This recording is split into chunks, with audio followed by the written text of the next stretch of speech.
Tem gente que parece ter nascido para ser pedra de tropeço na vida dos outros, né? São pessoas que não evoluem de jeito nenhum e, sempre que possível, procuram derrubar quem estiver por perto.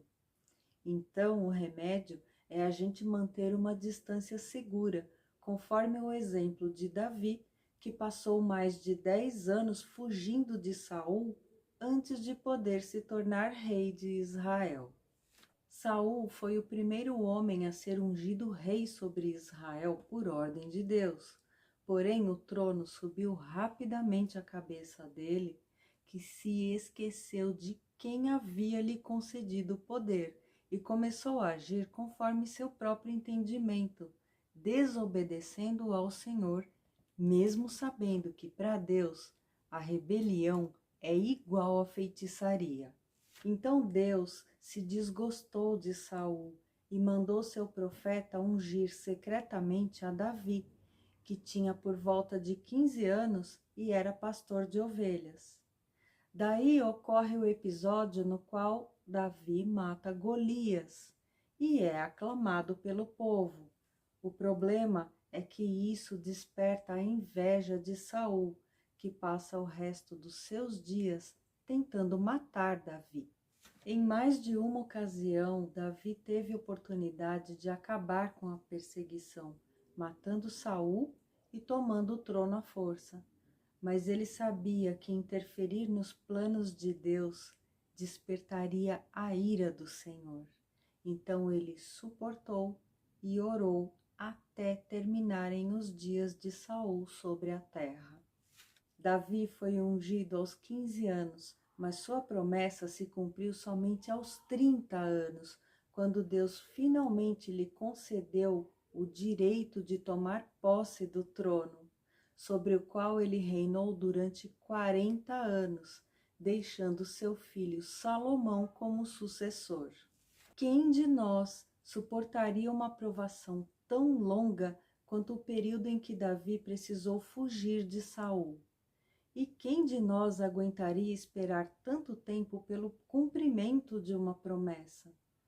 Na verdade, qualquer pessoa com a mesma mentalidade de Davi se sairia muito bem, porque para ele, agradar a Deus era a coisa mais importante do mundo. Davi se manteve longe de Saul não por medo dele, mas para evitar o pecado de tirar a vida daquele que havia sido ungido primeiro. Então Davi teve a humildade de reconhecer a primazia do outro e de esperar o tempo necessário, confiando na intervenção de Deus para sua própria vida.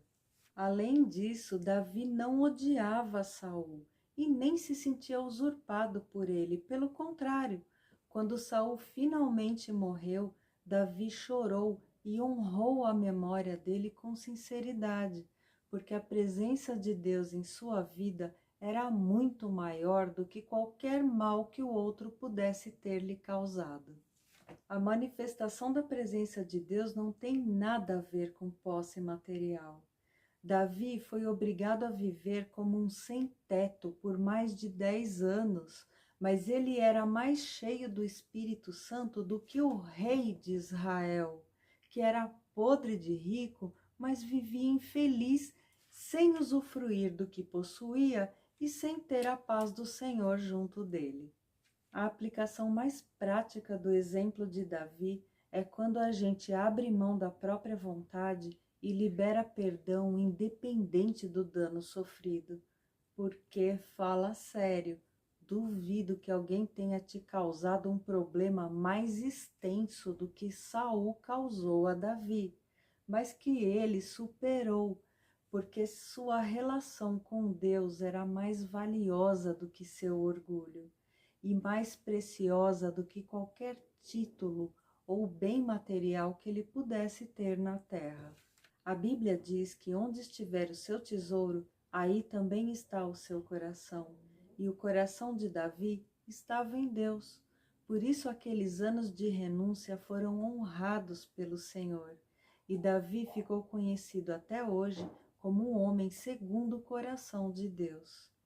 Que a gente consiga abrir mão do orgulho e da justiça própria para desenvolver esse nível de intimidade junto ao Senhor.